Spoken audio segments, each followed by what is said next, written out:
How did I recover from my knee injury? In this video, we are going to see how did I recover, how did I got myself injured, and what can you actually learn from this. So, from the beginning, I just started training, right? I was 56 kilograms and I wanted to get bigger, to get leaner as everybody else, right?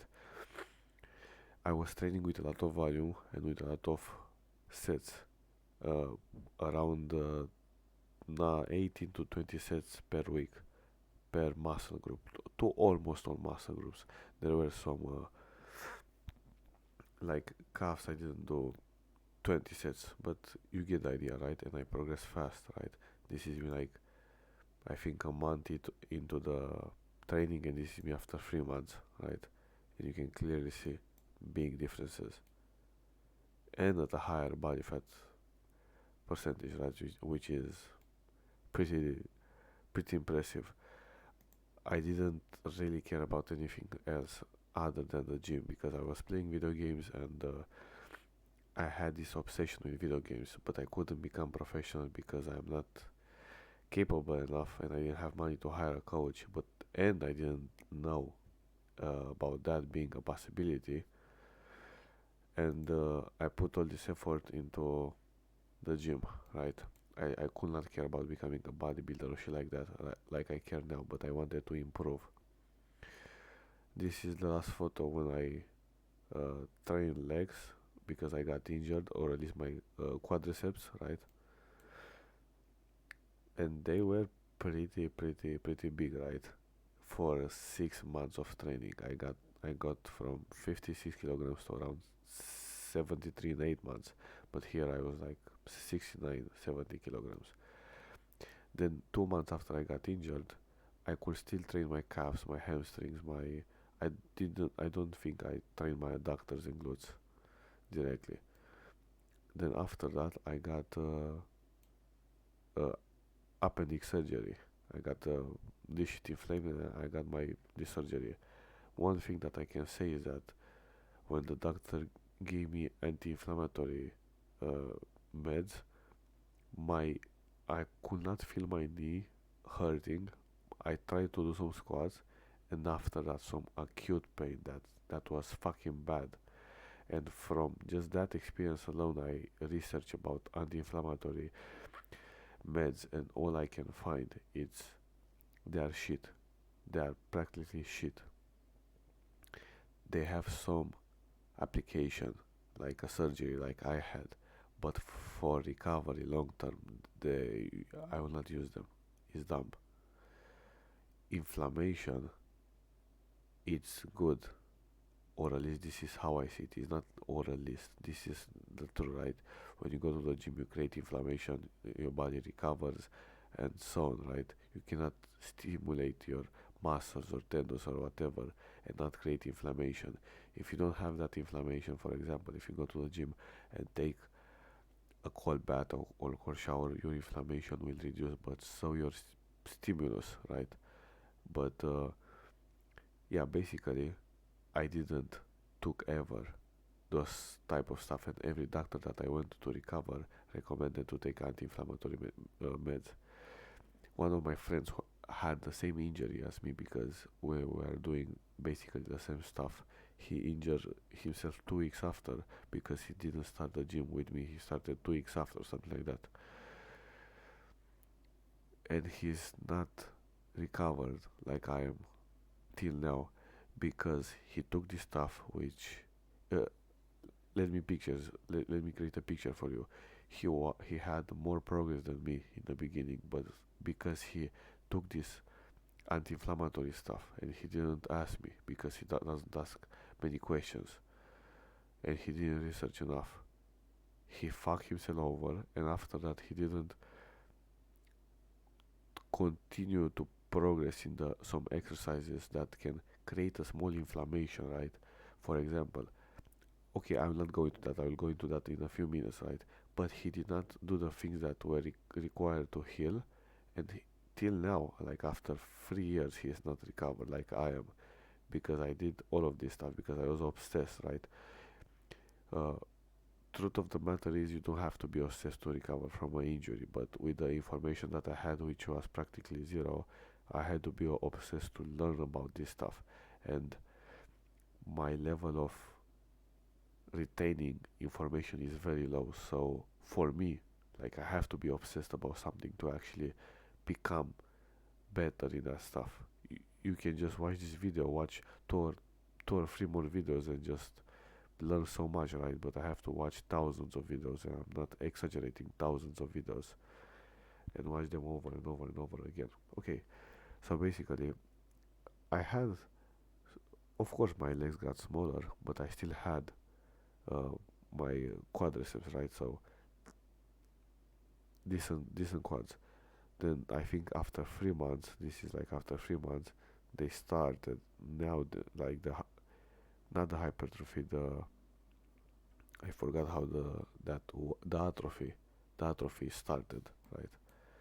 So as you can see, and here I could train them. I could just I could train them, but barely, right? And as you can see, they got way fucking smaller. And of course, I'm leaner, but they got way fucking smaller. And this is me, I think, 2 months. I'm bigger than this, but this is me 2 months, right? This is my good leg, and this is uh, my injured leg, right? Maybe even my right leg is injured, but it didn't hurt us this leg, right? So as you can see, there is like some small stuff, some, but it's all okay, you know. This is not a problem for me. And yeah, I have like a lot of pictures of my legs and how they got in time. But this is the thing. I just started the training. I got injured. Uh, I got a lot of atrophy, and this is how I am right now. So what did I do? Right? What did I actually do? So I was doing a lot of steps at first. I could not fucking do 5,000 steps without stopping because my knee was hurting so bad. Like 5,000 steps at 65, 70 kilos. It's horrible. It's fucking horrible. But after that, I just did like 10,000, 15,000, 20,000 steps.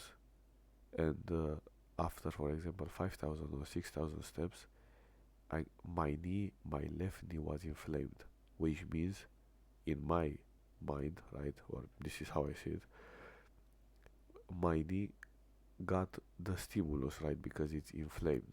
And after the inflammation is gone and it's healed, I go back at it, right? And after, I don't remember the time exactly, but I think after a few weeks, I could get 20,000 steps and I will not get inflamed because my body adapted to this, right?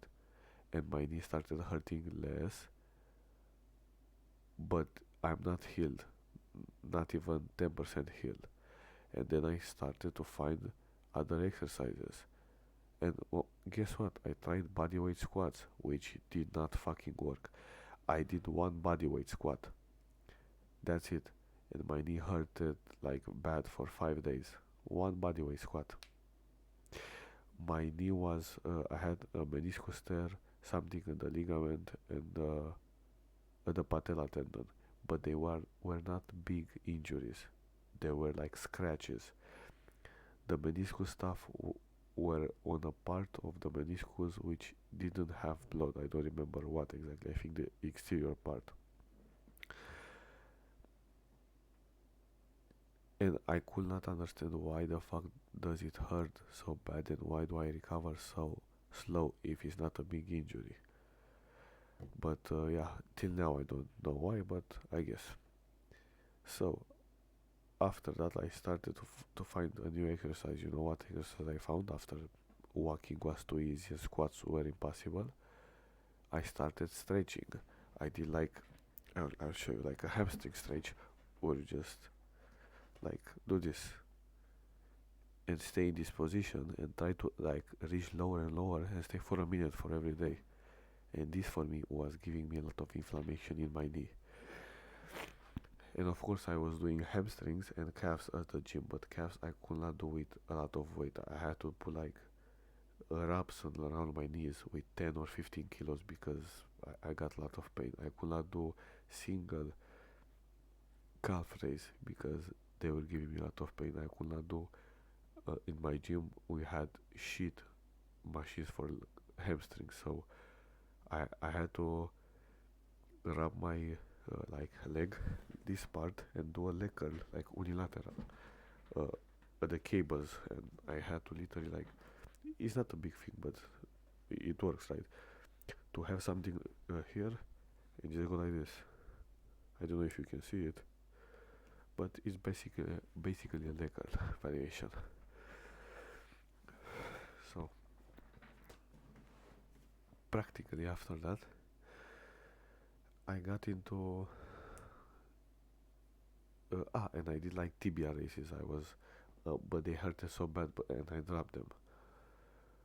I start walking backwards on the treadmill for around 1 to 2 minutes at I think 2 kilometers or something like that. But I was trying to push off the treadmill, and I did that for I think 4 months or shit like that.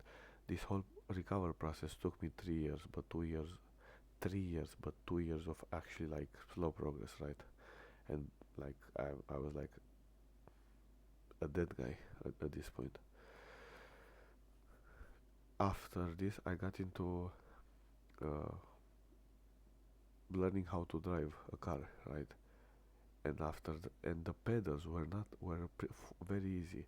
And after 1 hour, I got my knee inflamed for 5 days, like badly inflamed.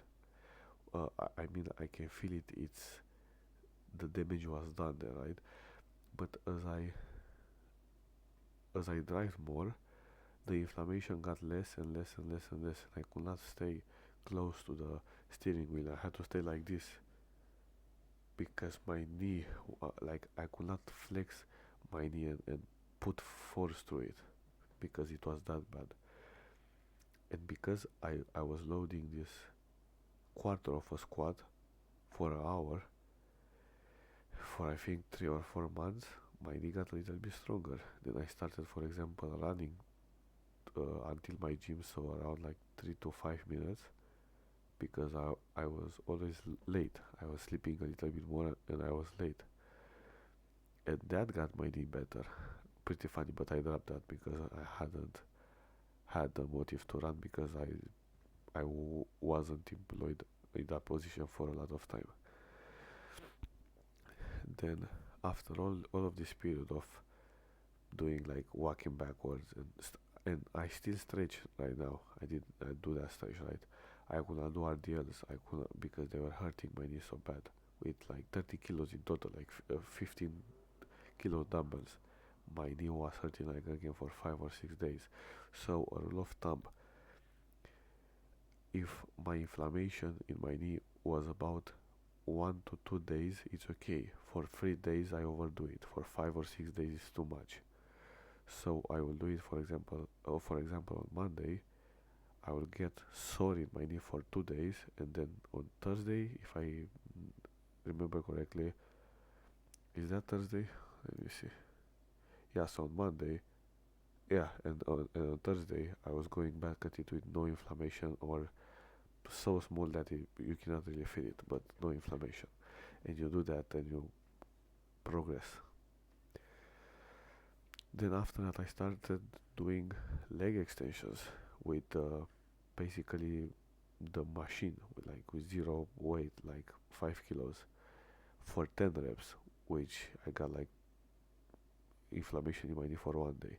Then 30 reps, and I got the inflammation to my knee for 2 days. Then it was less and less and less, and I started to do 100 reps, which again you can say is too much. You can say you should bump up the weight, but I bump up the weight, and for me the inflammation was too much. I could not really, I could not recover from that. I know it's unnecessary to do 100 reps, but this is the reality. This is what I did. Like you can see. Oh, and here I wasn't doing the machine without weight, because I got like for two or three workouts with a machine, like with zero weight, and I started adding weight, right. This is the only video that I have, right. And you can see I was like, and this is like fast, not fast forward, but sped up. And you can see I was doing a lot of reps. And this is like the last part of and, sorry, I'm talking too fast, right? You can see how long this fucking video is. Like, I mean it when I said I did a lot of fucking reps. Again, I don't know if directly the blood, if there is more blood in the knee, will help you heal the knee, but I know if you become strong at it, you will for sure heal, right? But for me, a lot of reps and a lot of range of motion, which in this movement is not that much. Like, there is not a lot of range of motion, but it's a good enough range of motion, right? Because I could not go full range of motion. I could not. And after I was doing like this machine for 40 kilos or 50 kilos, I think 40, I was doing a superset, which I don't like supersets. I don't use them. The only reason that I used it is because I I was like very exhausted in my quadriceps, and I could do like squats. But after a few sessions of doing this superset with squats, I was doing my squats with my uh, heels not on the ground, so I could stretch my knees more. So instead of just doing like a normal squat, I had my fingers like elevated like in a calf raise, so I can get more range of motion, right? And I was like Tom Platz stuff, right? Like was Tom Platz, but I wasn't doing this head squat, something like this, right? As you can see, but with really no weight, and I was holding on something so I can stay stable. Something like this, yeah. So, oops, not here. Where the fuck is my? Because I had to. Uh, because I wanted to include all of this, but this is like too much. Okay, so basically, and this is how I. Not base. Okay, sorry for my English. I will try to talk slower. So this is how I got where I am right now.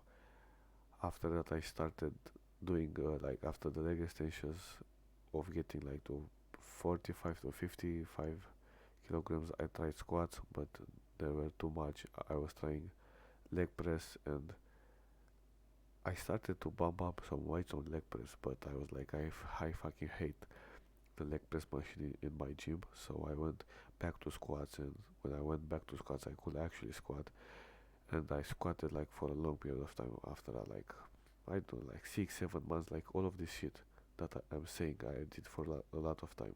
Just the things that I focus and say like, no, this stuff I did it like for 2 or 3 workouts or a small period of time. And then after doing squats, I was like, and recently, right?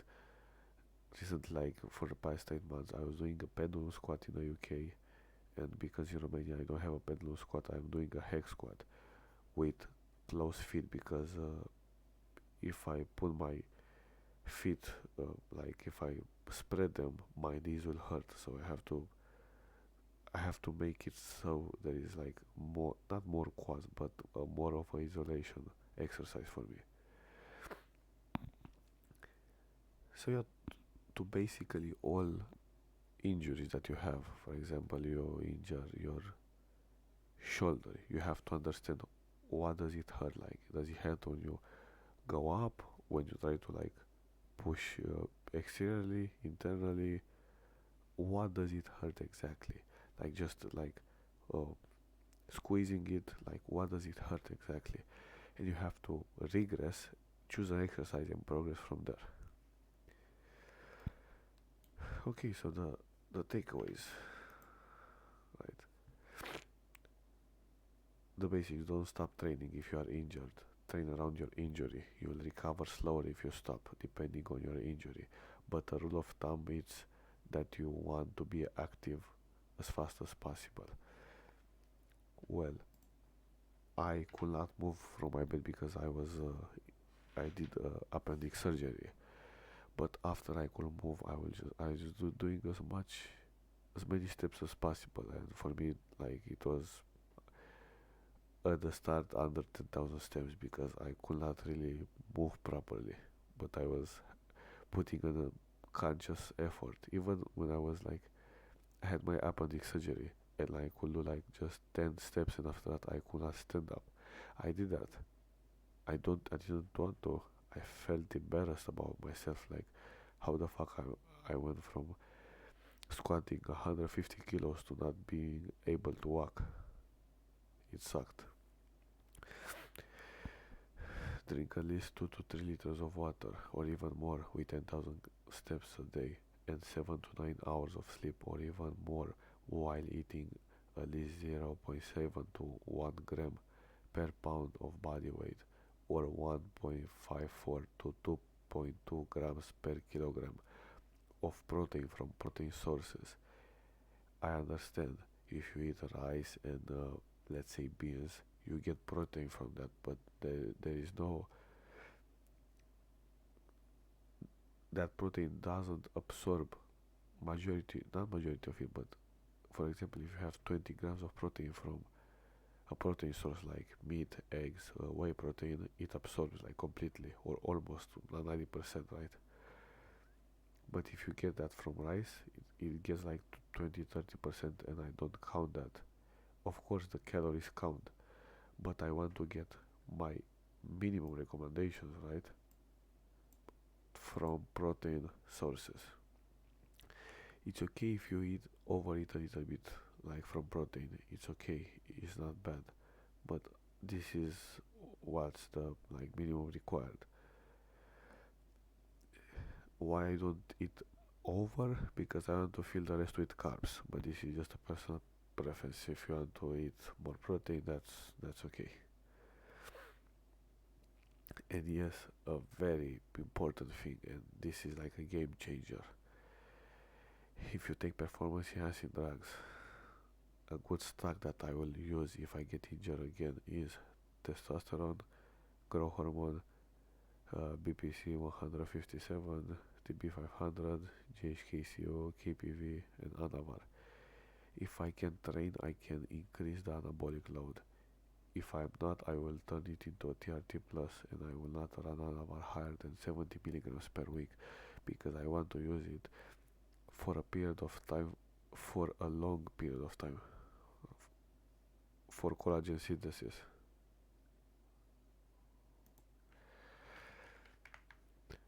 So basically, the stock will be like, let's say you cannot move right, it will be like a replacement with your testosterone. So between 100 and 200 milligrams, I will get your levels. My levels natural were 750, something like that. I'll get them to under 1,500, under that, right?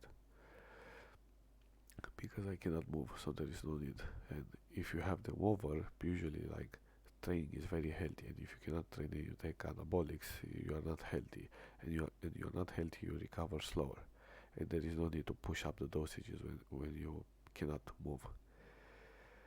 Growth hormone, probably I will take 2 to 4 IUs, but probably 2 IUs if I cannot move. BPC with TB 500 with KPV around 500 milligrams to 1000 milligrams every single day after the surgery, not before the surgery, after the surgery. I think there was a thing after like 1 week because some things, but I don't remember exactly, so I will not say it. Anavar. Why Anavar? Because it has collagen synthesis effects, and BPC, KPV, JHKCO, and TB500 have again healing properties, and they amplify the effects of growth hormone. And if you actually take growth hormone, guess what? Yeah, you can take some growth hormone plus GI secretagogue, so you can say you hit it from a like multiple angles, but that is like too much. Like why I could use just one IU more of growth hormone. That doesn't matter. It does, but it's just like too much for me, right? I want to make it as simple as possible. and after I could move, right, you can use a little bit more. I will not run grams, but you can use a little bit more. For example, acupoise is a good one for collagen synthesis. And let's stop talking about anabolics and, for example, anavar. If I cannot move, I will run it, I think, 35 milligrams per week, so 2.5 milligrams in the morning and 2.5 milligrams before the bed, because I think it has a half-life of like 8 hours. I don't remember exactly, but something about collagen synthesis. But yeah, I will run it 2 times per day. If it doesn't have this half-life, you can use just 5 milligrams, but I will once per day. But I will use 2.5 and 2.5. Of course, this is depending on your body weight, but nevertheless. And if I can actually train, I don't think I'll push Anavar to 70 milligrams, because I want to use it for at least 3 months to even 6 months, right? So even if there is a little bit stress on my liver, which is not that much on this low of a dose, I want as much collagen synthesis as I can. Of course, you can take collagen peptides and shit like that, but I'm not educated enough or informed, or I don't have knowledge on how they work, so I will not talk about them. Okay, so BPC TB 500, I said that around 500 milligrams to a gram. I will use it to a gram, and after that I will go back to 500 milligrams. But I think if you have the money, you can just, and it's not expensive. I will just stay to 1 gram until I can actually like train decently well, right? And even more. Growth hormone, probably I will bump it up to. I'll repeat it because my I'm starting to talk fast again. Growth hormone. I will bump it up to, I think, 3 to 4 hours when I can actually train. And yeah, this is the stack. Okay, so like even if you don't want to use performance enhancing drugs, just cut the anavar and testosterone. Mental, like mentally, not mentally, mental. Mentally, it will be hard. Stop regretting what happened, understand it, learn what caused it, and go from there. Simple. Right? I was not screaming at my mom because I wanted to fight with her, but I was like so damaged mentally. I think I was like totally normal, and I was talking to my friends, and I said something about like squatting, and they say something like it's not that serious, and I fucking started crying, and they don't know this, right? And if you watch this, it's I don't think it's pretty funny, but now it's understandable, right? Because the only thing that I loved about my life in that period of time was doing squats, and now I don't have it, and it sucks. And I said that you don't understand, like, what does this, like, what squatting means to me. And they said it's not that deep. Maybe it wasn't, but I don't think that way. I think it was. Find exercises that will strengthen your affected area and progress. This is the most important stuff. And don't fear to regress a little bit. Find new exercises to progress, because some of them will be held at maintenance, like walking or stretching. When you start out, walking will be the harder task, or will be a hard task. For me, it was in my knee injury. If you injure your elbow, that's not a bad thing, right? That's not your walking will not be a limiting factor. And if you train the rest of your body, and if you walk, if you sleep, if you do all this stuff, you are going to recover faster, way faster. Frequency, sets, and reps. Start from one set, one or twice, or 1 to 2 times per week, depending on the severity, to 2 to 3 times per week. I was doing 2 times frequency. Go above 8 reps. Even 1 second. Okay. Go above 8. Uh, oh my fucking god. My throat is killing me. Go above 8 reps even 30 reps. I did 100 reps just because I could not use weight. This is how bad my injury was. Even on the MRI, like the scan, they said it wasn't that bad, but it felt like hell. With very slow reps, like slow negatives. My injury was that bad, of course. Now I'm going. What the fuck did I said here? Ah, my injury was that bad that I could not load a lot of weight, but right now I'm doing lower reps.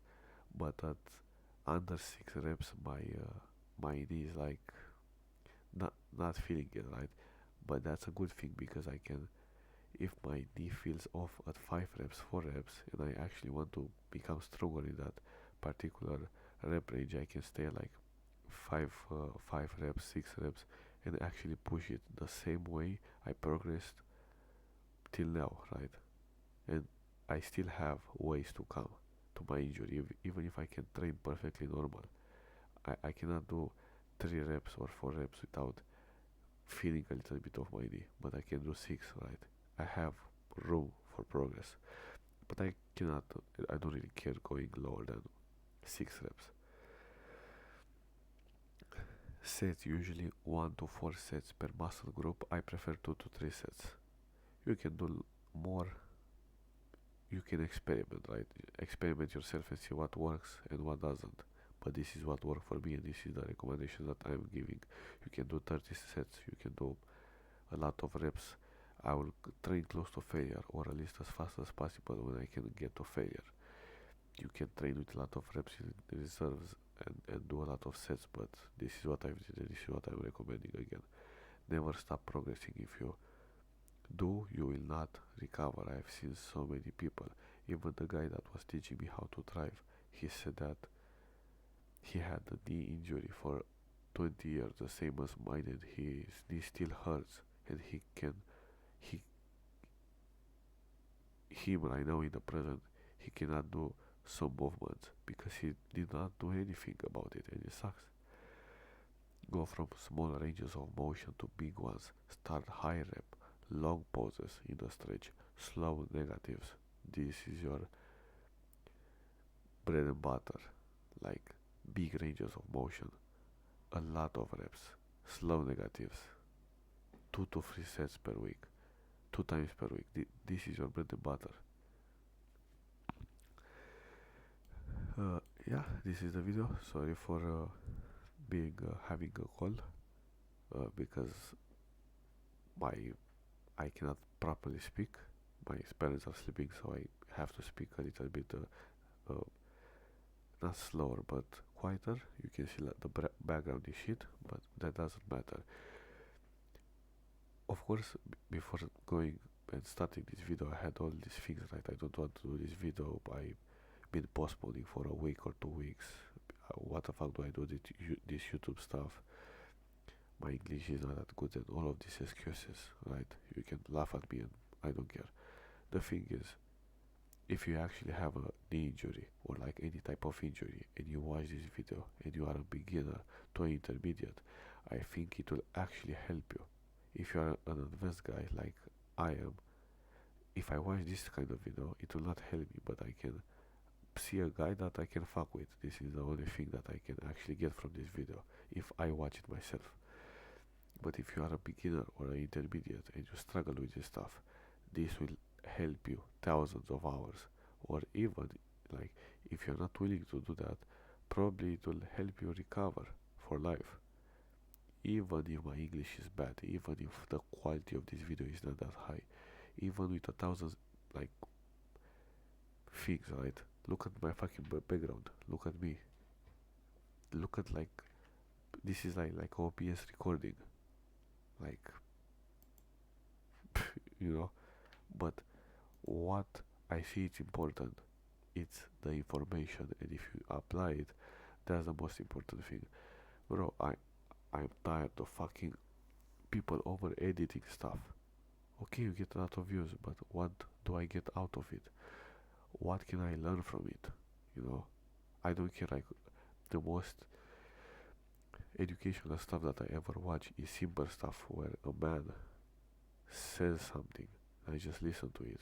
Maybe they don't have a fucking note in their face, right? Maybe they have something like this, and they just talk. Maybe they pause and they like pause the video and edit it a little bit. But there is no like flashy screens like uh, with a lot of editing and music and 1,000 things, right? This is purely educational and a little bit of yap from myself, which I could make this video shorter by just saying the information, right? But I think you can and I learn more if I have somebody explaining the theory, but they show me themselves as like a practice point. I said how I recover myself and what's the practical application that you can do and you can recover from. And I make like a small story about it and this outro and the ending or whatever you want to call it. And probably you are going to have a higher chance of retaining this information. I will not make this video any longer. If you actually stick till the end, you can leave a comment. Probably you won't, right? But if I got you recover, motherfucker, after you watch this video, you have to fucking let me know. Just send me a DM on Instagram or comment on this YouTube. You don't have to like, you don't have to say anything. But if I actually got you recovered and I helped you along the way, right? Just comment, bro. I watched this video. I got recovered because of you. Thank you or fuck you or whatever. Even if it sounds weird, then I'm a fucking 20-year-old from Romania who is trying to become a millionaire and a bodybuilder and has like this amount of views on Instagram and on TikTok and on YouTube. And he has been like doing illegal stuff. And I'm not, probably I'm self-incriminating myself and I will continue to do that. Unfortunately. But not for a long time. I have to do that for again like 5 more months, get some money, then start legal work in another country, not in Romania, then invest and go from there, right? I'm not killing people, I'm not doing bad stuff, I don't see that bad stuff, I don't force people in which I'm going to do. But I think, again, I'm just describing my life. I am an actual nobody. I'm a nobody. Probably in the future I have a small chance of achieving something, right? Probably not financial success. I'll be free, right? I will not have to work a job. I'll have enough money so I can do whatever I want. This video is getting long, but what I'm trying to say is that even if right now I'm a nobody and I don't want to do shit, maybe you don't want to do shit, maybe you don't want to recover from your injury, you want to recover, but you don't want to put the work in. Remember that you have to work hard. You have to put a lot of sets and reps in. Maybe you don't have to put so much, but you have to put the quality, right? Right now I'm just putting the quantity, but I'm putting my heart into this fucking video, right? Because you can say I'm emotional, but I really care about this stuff. And if you do it for a long period of time, the likelihood of you not getting something is very low. I don't think I will get 1 million subscribers or become a multi-millionaire from this. From YouTube, probably I will not get money from YouTube ever. Who knows? But if I get some attention and I become a bodybuilder and people like me, some people will watch this video, and if I can help some people, like people help me till now, like watching their stuff and just content which have under like 10,000 views or 1,000 views, I will say that I am satisfied and I am content because I love the people that share their information and their story and they make it educational. So okay, look, this is what I've been through and this is how can you do it and what can you learn from. And if I can become that person, it takes a lot of time. But if I can become that person that I like, that's great. So no more yap.